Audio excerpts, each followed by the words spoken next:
Twice, the Targaryens tried to conquer Dorne with soldiers. Twice, they failed. Only when the Dragon Kings came bearing husbands and wives did my ancestors relent and agree to join their 7 kingdoms. House Martell could have waged war until the end of days. But how could we resist a peace we could take to bed? For centuries, the Iron Throne had no more loyal ally than the princes of Dorne. Since we had never fallen to them, we kept our ancestral title. Perhaps this is what drew Rhaegar Targaryen to us. His royal parents had not produced a sister for him to wed, so he had to look elsewhere for a princess. And there was only one in Westeros, Elia of House Martell, my sister. She was not the most beautiful woman in the world or even in Dorne, but rare for a woman from our land. Her flower came with no thorns. She was kind and clever, with a gentle heart. I loved her. I feared for her. For years I fended off lesser men from her. But when Rhaegar came, even I failed. He was beautiful and the crowned prince of the 7 kingdoms. And our mother had worked so hard to secure the match, how could Elia not accept him? They were wed, and he took her from her home, from those who loved her and would die for her, and locked her in his red keep above his sty of a city surrounded by false friends. She bore him a daughter and a son, though each almost cost her her life. Elia loved Rhaegar. She obeyed him, and he chose to steal away Lyanna Stark, a pale northern girl whose veins ran with ice like all her people.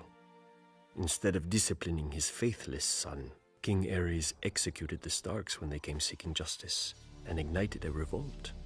I know how the Maesters describe the war now, but calling it Robert's Rebellion does not change what it was. The War of the Usurper. Dorne sided with the Crown, for when we swear oaths, we keep them. We needed no threats from King Aerys, though he made them anyway, locking Elia and her children in the Red Keep to ensure our loyalty.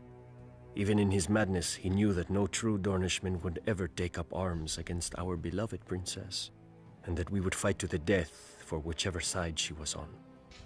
At the Trident, Dorne lost 10,000 men and 2 princes, my uncle in the King's Guard and Elia's gallant husband, Prince Rhaegar, who was too slow or too arrogant for Robert's war hammer.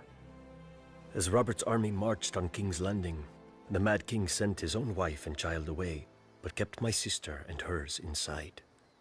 In his madness, Aerys thought that the Dornish had betrayed his son at the Trident, and was only too happy to welcome his one true friend back into his ranks, Tywin Lannister.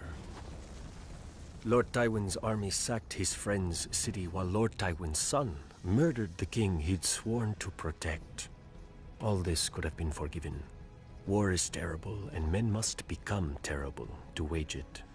But the Lannisters knew that as long as my sister and her children, Prince Rhaegar's heirs, lived, no usurper could safely sit the throne.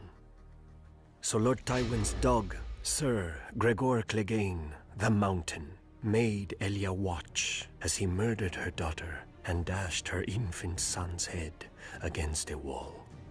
Then, with her baby's blood still on his hands, he raped my sister and murdered her. When Lord Tywin later presented their bodies to Robert Baratheon wrapped in pretty Lannister cloaks, I have been told the red color graciously hid the blood from men's eyes.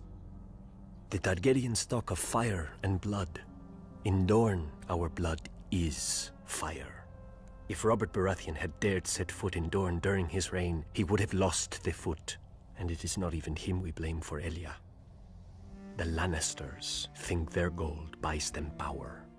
The Lannisters think their mountain buys them strength. But if they want peace, they cannot buy it with mountains of gold or one mountain of steel.